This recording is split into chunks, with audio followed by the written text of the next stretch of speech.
हाँ स्टूडेंट, ये आपकी आज समाजशास्त्र की कक्षा आपकी बीए थर्ड ईयर की प्रश्न पत्र आपका तीसरा पेपर थर्ड और कक्षा अध्यापक आपके सौरभ शुक्ला उनके द्वारा आपकी क्लास है।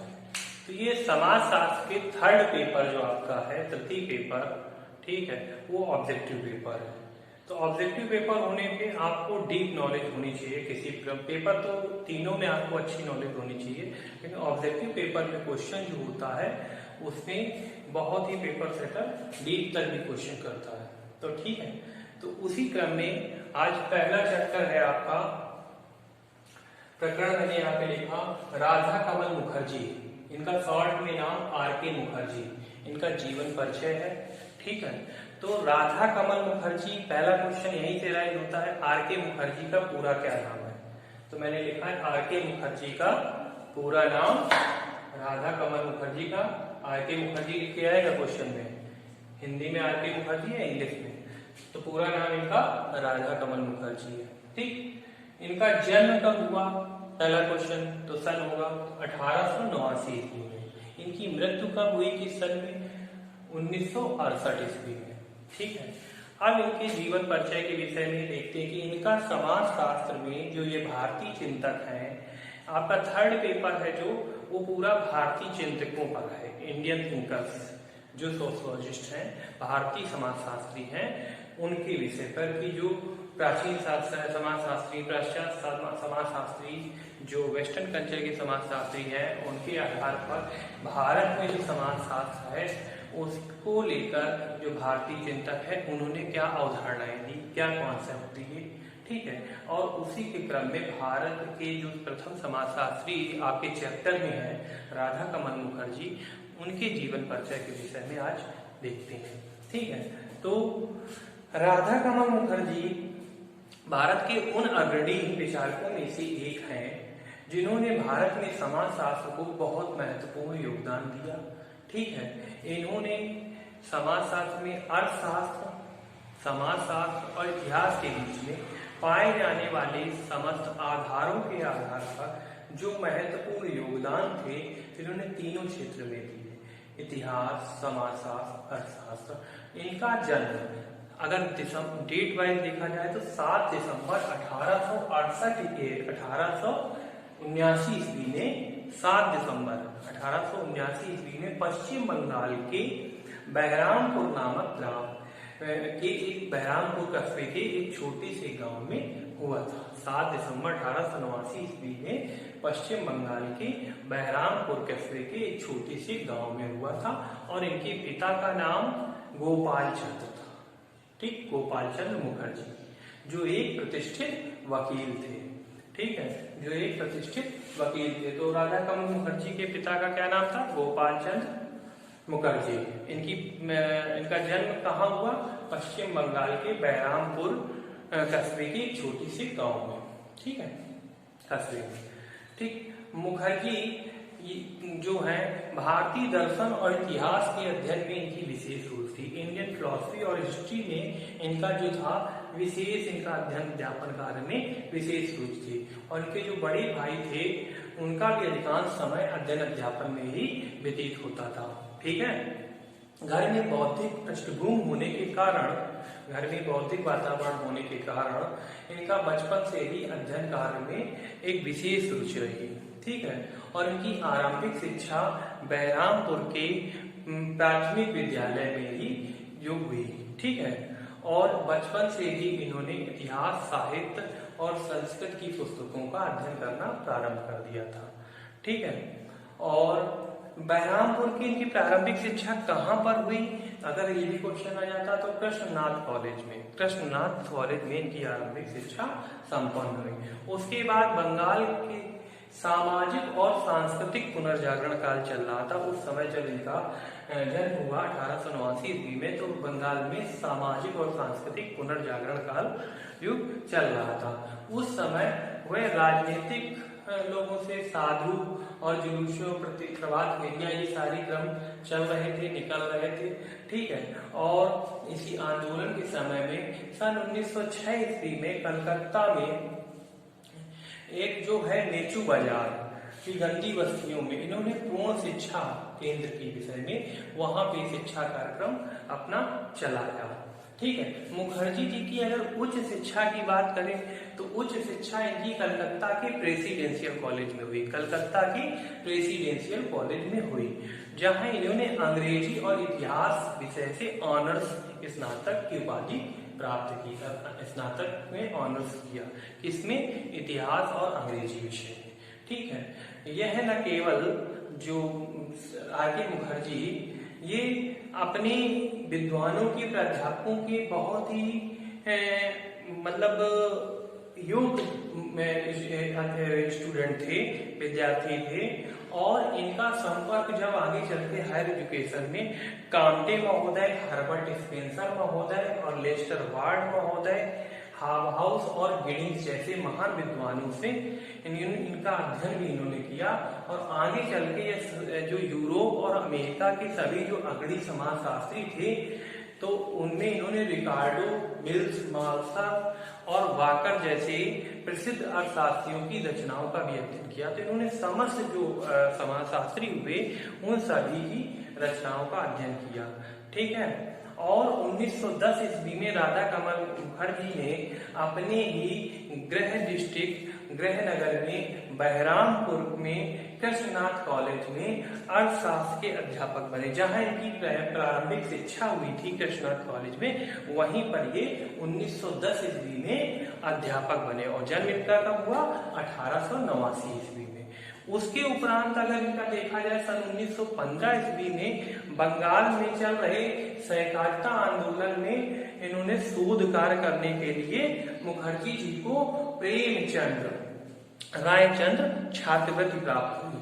अब जब इन्होंने शोध कार्य आगे प्रारंभ किया 1915 ईस्वी में तो इनको एक स्कॉलरशिप प्रेमचंद्र रायचंद्र छात्रवृत्ति प्राप्त हुई। 1916 में इन्होंने अपनी पुस्तक भारतीय अर्थशास्त्र के आधार, ठीक है, द फाउंडेशन ऑफ, पहली पुस्तक मैंने अभी की है, the foundation of Indian economy, Hindi में इसको कहेंगे भारतीय अर्थशास्त्र के आधार, 1916 में। तो बहुत पूछा जाता है, इंपॉर्टेंट क्वेश्चन है, ये पुस्तक बहुत इंपॉर्टेंट है इनकी। ठीक है, जो इंपॉर्टेंट एक और है बहुत पूछी जाती है वो मैंने रेड से लिख दी है, और भी इन्होंने पुस्तकें लिखी हैं ब्लैक बोर्ड में, वो मैं पढ़ के बताऊंगा जो इंपॉर्टेंट होगी। ठीक है, तो इसी क्रम में इन्होंने और इसी के समय में अवधि में इन्होंने अपनी प्रिंसिपल जो है इनकी तो व्हीलर महोदय, उनसे ये प्रभावित हुए और इन्होंने वनस्पति विज्ञान, प्रिंसिपल जो इनकी थी वहां पे जब इन्होंने शोध कार्य किया और इनको छात्रवृत्ति प्राप्त हुई तो ये बॉटनी की जो इनकी प्रिंसिपल थी उनसे ये प्रेरित हुए और धीरे धीरे इन्होंने पारिस्थितिकी विज्ञान, इकोलॉजी साइंस और समुदाय एवं पारिस्थितिकी के संबंध में रुचि लेना प्रारंभ कर दिया इस विज्ञान के विषय में कि इकोलॉजी सिस्टम क्या है, इसको इन्होंने अध्ययन कार्य करना प्रारंभ कर दिया। और आगे चलकर इन्होंने सामाजिक पारिस्थितिकी, सोशल इकोलॉजी के विषय में एक पुस्तक लिखी जो मैंने यहाँ पे लिखी होगी। ठीक है, सोशल इकोलॉजी 1945 में, इंपॉर्टेंट पुस्तक है। ठीक है, आगे चलकर पूछी जाती है। तो सामाजिक पारिस्थितिकी, इसके विषय में एक इन्होंने पुस्तक लिखी और उसके बाद ये बहरामपुर कॉलेज में 5 वर्ष तक शिक्षक रहने के बाद जब सन 1915 में ये बने और 16 में इन्होंने ये पुस्तक लिखी द फाउंडेशन ऑफ इकोनॉमी।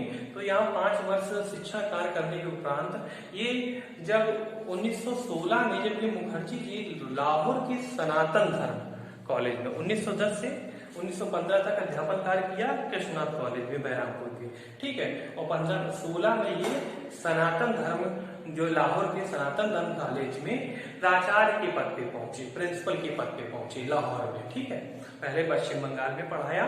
ठीक है, अध्यापक के पद के रूप में किस सन में, वो डेट वाइज मैंने पूरा बताया आपको, 1910 में। ठीक है, 15 में इन्होंने शोध कार्य किया और 16 में ये पुस्तक लिखी the foundation of Indian economy, भारतीय अर्थशास्त्र के आधार। और 1917 में फिर आगे जाके कलकत्ता विश्वविद्यालय के आशुतोष मुखर्जी के साथ में ठीक है। आशुतोष मुखर्जी के साथ में कला और विज्ञान की स्नातकोत्तर परिषद की स्थापना की। तो इन्होंने किसके साथ किस चीज की स्थापना की, बहुत इंपॉर्टेंट क्वेश्चन बनता है। तो कला और विज्ञान की स्नातकोत्तर पीजी परिषद की स्थापना की, ठीक है। और उसके बाद कलकत्ता विश्वविद्यालय में अर्थशास्त्र, समाजशास्त्र, राजनीति दर्शन शास्त्र का अध्ययन करना प्रारंभ कर दिया, ठीक है। और यहाँ पे इन्होंने जब अध्ययन किया तो यहाँ से उन्होंने भारतीय ग्रामीण समुदाय, इंडियन रूरल कम्युनिटी, भारतीय ग्रामीण समुदाय में सामाजिक और आर्थिक, सोशल एवं इकोनॉमिक परिवर्तन जो चेंजमेंट है उस विषय पर अपना शोध प्रबंध प्रस्तुत किया। तो बहुत इंपॉर्टेंट क्वेश्चन बनता है कि राधा कमल मुखर्जी जी ने अपना शोध कार्य किस चीज पर पूर्ण किया। तो भारतीय जो ग्रामीण समुदाय है उसकी सामाजिक और आर्थिक परिवर्तन उसमें, उस पर इन्होंने शोध कार्य अपना लिया है, प्रस्तुत किया है, ठीक है। और इन्हें इसी पर डॉक्टरेट की उपाधि प्राप्त हुई। सन 1921 में लखनऊ विश्वविद्यालय में इनकी अध्यक्षता में अर्ध समाजशास्त्र विभाग की स्थापना भी होती है। बताया भी था मैंने जब पिछली क्लास में बताया है आपको कि भारत में जब विकास हुआ है तो किसकी अध्यक्षता में, किस विश्वविद्यालय में समाजशास्त्र आया। जैसे पैट्रिक गिट्स की अध्यक्षता में बम्बई विश्वविद्यालय में सन 1919 ईस्वी में समाजशास्त्र विभाग की स्थापना हुई, विभाग बना। 1914 में बम्बई विश्वविद्यालय में अर्थशास्त्र विषय के साथ समाजशास्त्र पढ़ाया जाता था। ये सारे क्वेश्चन आपको पता होने चाहिए, तभी आप एग्जाम में अच्छे से कर पाएंगे, ठीक है।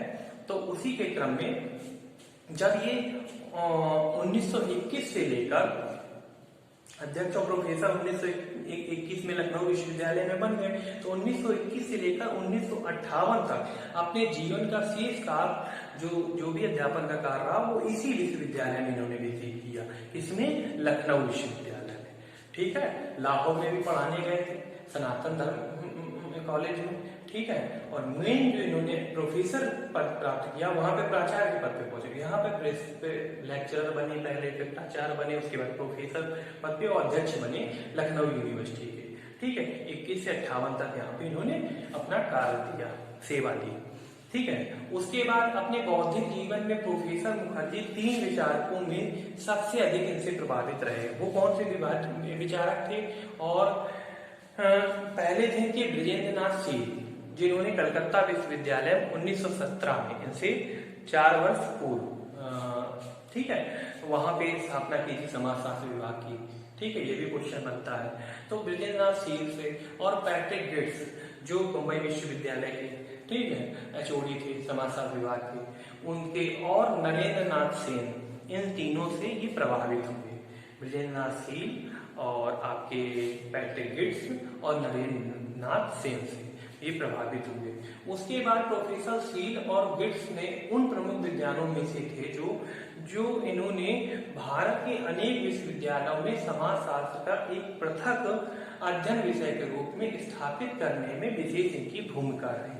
और उसी के क्रम में जब ये डॉक्टर सेन गुप्ता ने मुखर्जी जी को सामाजिक मनोविज्ञान का अध्ययन करने की प्रेरणा दी, सोशल जो साइकोलॉजी है, ठीक है, मैंने मनोविज्ञान के विषय में यहाँ लिखा ये social psychology, introduction to social psychology पुस्तक इन्होंने, introduction to social psychology mind and society 1928 में, किसके साथ इन्होंने? डॉक्टर सेन के साथ में ये पुस्तक इन्होंने लिखी है। इनसे इन्होंने प्रेरणा ली सामाजिक मनोविज्ञान के विषय में। व्हीलर जो थी बॉटनी की, जो इनकी प्राचार्य थी जब ये प्रवक्ता के पद पे थे, 1910 में अपने बहरामपुर के कृष्णनाथ कॉलेज में पढ़ा रहे थे, तब इनकी जो प्रिंसिपल थी उनसे प्रेरित होकर इन्होंने सामाजिक परिस्थिति के विषय में लिखा था, सोशल इकोलॉजी के विषय में अपनी पुस्तक लिखी थी, मैंने यहाँ वो लिखा है, ठीक है। और यहाँ पे डॉक्टर सेन महोदय से प्रभावित होकर अपनी एक पुस्तक लिख रहे हैं, introduction to psychology mind and society, ठीक है, 1928 ईस्वी में। इसी क्रम में इन्होंने भारतीय विचारकों के, तो राधा कमल मुखर्जी ने पश्चिम के उन सामाजिक विचारकों के साथ किया है, जो पश्चिम के जो सामाजिक विचारक हुए हैं उनके साथ भी काम किया है, जिनकी रचनाओं में उन्हें प्रभावित किया।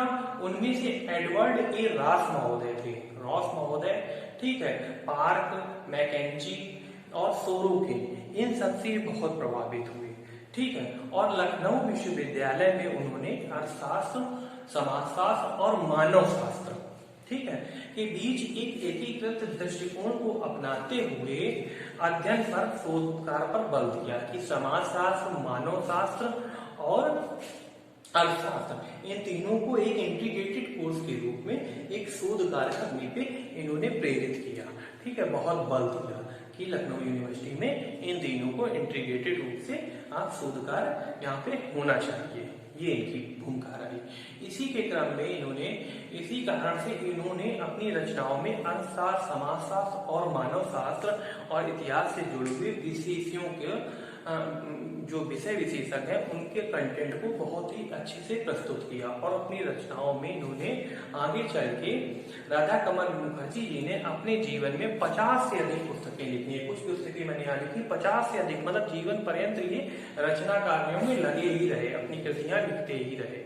ठीक है, और इसी के बाद अगर आप देखें तो राधा कमल मुखर्जी ने अपने बौद्धिक संगठनों से जुड़े होने के साथ ही सन 1955 ईस्वी में, ठीक है, से लेकर 58 ईस्वी तक लखनऊ विश्वविद्यालय के कुलपति भी रहे।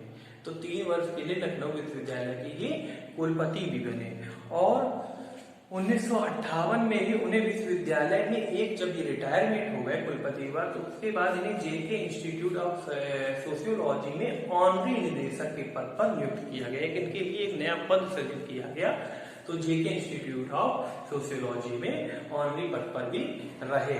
ठीक है, और इनकी जो प्रमुख कृतियां हैं, और 1968 में इनकी मृत्यु होती है। और जो इन्होंने जीवन में अपनी कृतियां लिखी हैं उनके विषय में अगर चर्चा करते हैं तो पहली इन्होंने लिखी है द फाउंडेशन ऑफ इकोनॉमी 1916 ईस्वी में। दूसरी इन्होंने लिखी है, बहुत क्वेश्चन यही आपसे बुकों से ही पूछा जाता है, जहां से आपके क्वेश्चंस बनते हैं, जहां से आपका पेपर 80 से 90% बनता है, वो मैंने जीवन परिचय में कि किस इस समाजशास्त्री की कहाँ पे शिक्षा दीक्षा प्रारंभ हुई, किस विषय में उसने शोध कार्य किया, किससे प्रेरित होकर कौन सी बुक लिखी, ठीक है, इसके साथ में कौन सी बुक लिखी। तो पहली है इनकी book the foundation of Indian economy 1916 ईस्वी में। दूसरी है the principle of comparative economics, ठीक है, 1922 ईस्वी में। तीसरी पुस्तक इन्होंने डेमोक्राइसिस ऑफ द ईस्ट 1923 ईस्वी में लिखी है। चौथी पुस्तक इन्होंने लिखी है द बॉर्डरलैंड ऑफ इकोनॉमिक्स 1925 ईस्वी में। ठीक है, और पांचवी पुस्तक रीजनल सोशियोलॉजी, ये आपकी इंपॉर्टेंट पुस्तक है, पूछी जाती है। रीजनल इकोनॉमिक्स, रीजनल सोशियोलॉजी, क्षेत्रीय समाजशास्त्र, रीजनल मतलब क्षेत्रीय होता है, तो 1926 ईस्वी में लिखी है। और आपकी छठवीं पुस्तक introduction to social psychology mind in society, ये 1928 में लिखी है। और किसके साथ में? डॉक्टर सेन महोदय के साथ में, डॉक्टर सेन, ठीक है। और उसके बाद इन्होंने the theory and art of mysticism, ठीक है, ये 1937 में इन्होंने लिखी है। आगे इन्होंने पुस्तक लिखी है मैन एंड हिज हैबिटेशंस, है 1940 ईस्वी में। आगे पुस्तक इन्होंने लिखी सोशल इकोलॉजी, सामाजिक परिस्थिति, किससे प्रभावित होकर? जो इनकी प्रिंसिपल थी वनस्पति विज्ञान की व्हीलर महोदय, रिचर्ड ई व्हीलर महोदय, उनके सहयोग से इन्होंने लिखी है, प्रेरित होकर। आगे इन्होंने इसी क्रम में 10वीं पुस्तक लिखी the social function of art 1948 में, ठीक है। 11वीं पुस्तक जो मैंने यहाँ रेड से किया है the social structure of values, मूल्यों पर बात अगर कोई करता है, अगर सामाजिक मूल्यों की बात, तो मुख्यतः राधा कमल मुखर्जी ही करते हैं, ठीक है। ये भी क्वेश्चन आपको याद रखना है कि सामाजिक मूल्यों की अगर कोई बात कर रहा है तो वहां कहीं ना कहीं राधा कमल मुखर्जी का। अन्य समाजशास्त्रियों ने भी सामाजिक मूल्यों पर बात की, लेकिन मोस्टली अगर बात करें तो मुख्यतः समाजशास्त्री कौन है? जो इन्होंने सोशल स्ट्रक्चर ऑफ वैल्यूज पर बात 1949 ईस्वी में पुस्तक लिखी, आपके राधा कमल मुखर्जी ने की है, ठीक है। इसी के क्रम में the Indian schemes of life 1949 ईस्वी में इन्होंने लिखी है। और भी पुस्तकें इन्होंने लिखी हैं, जैसे आपने लिखी the dynamics of morals, the dynamics of moral, ये इन्होंने 1951 में लिखी है। इसी के बाद a history of Indian civilisation, a history of Indian civilisation, ये इन्होंने 1956 में लिखी। द ओरिजिन ऑफ मैरिज, ठीक है, ये इन्होंने 1956 में लिखी। The culture and art of India, ठीक है, द कल्चर एंड आर्ट, संस्कृति और कला, भारत की संस्कृति और कला के विषय में भी इन्होंने पुस्तक लिखी है। किस सन में लिखी है? 1959 ईस्वी में, ठीक है। आगे इन्होंने the philosophy of social sciences, the philosophy of social sciences, समाज विज्ञान का दर्शन, इस पर भी पुस्तक लिखी है सन 1960 ईस्वी में। इसी के क्रम में the dynamics of human evolution, इस पर भी इन्होंने पुस्तक लिखी है, तो ये लिखी है सन 1963 में, ठीक है। और 1960 के बाद और इन्होंने पुस्तक लिखी the philosophy of personality, the philosophy of personality, तो ये व्यक्तित्व के दर्शन पर लिखी है कि व्यक्तित्व का क्या दर्शन है, वो 1963 ईस्वी में लिखी है। और पुस्तक the dynamics of human evolution 1963 में लिखी। The dynamics of values, the dynamics of values, ये 1964 में लिखी है। मतलब मूल्यों का आयाम क्या होगा, डायनामिक्स किस आयाम में होंगे मूल्य, ठीक है, कौन से मूल्य, सामाजिक मूल्यों की बात कर रहे हैं, तो 1963 के बाद 1964 में लिखी है। और द डेंसिटी ऑफ सिविलाइजेशन 1964 में लिखी है। द डेंसिटी ऑफ सिविलाइजेशन का मतलब सभ्यता का घनत्व, सिविलाइजेशन सभ्यता हुई, तो द डेंसिटी ऑफ, डेंसिटी मतलब घनत्व, सभ्यता का घनत्व, तो ये उन्होंने 1964 ईस्वी में लिखी है। और वननेस ऑफ मैनकाइंड, ये 1965 में लिखी है, मानवता की एकमतता, ठीक है, एकमत होना, ठीक है, इस पर लिखी। आगे इन्होंने लिखी the cosmic art of India 1965 ईस्वी में, भारत के ऐहिक कला, भारत की ऐहिक कला। और आगे पुस्तक लिखी है इन्होंने the community of communities, the community of communities मतलब समुदायों का समुदाय, समुदायों का समुदाय 1966 ईस्वी में। और द फिलॉसफी ऑफ मैन 1966 ईस्वी में। और 1968 ईस्वी में इनकी मृत्यु, मतलब अपने जीवन काल में इन्होंने, पहले मैंने बताया 50 से अधिक रचनाएं लिखी हैं, तो मतलब मृत्यु के 2 वर्ष पूर्व तक ये रचनाएं लिखते रहे हैं, ठीक है। इसी क्रम में अगर राधा कमल मुखर्जी ने अपने जीवन में अंतिम समय में गीता पर एक विस्तृत टीका लिखा था। राधा कमल मुखर्जी ने अपने जीवन के मरने के पूर्व इन्होंने गीता पर एक विस्तृत टीका भी लिखा है, और जो कि प्रोफेसर मुखर्जी की रचनाओं में स्पष्ट होता है। और इन्होंने अपनी मृत्यु के बाद इनके जो हुआ है, सन 1971 में एक पुस्तक प्रकाशित हुई, the song of the self supreme, the song of the self supreme, यहाँ लिख देते हैं 1971 में, द सॉन्ग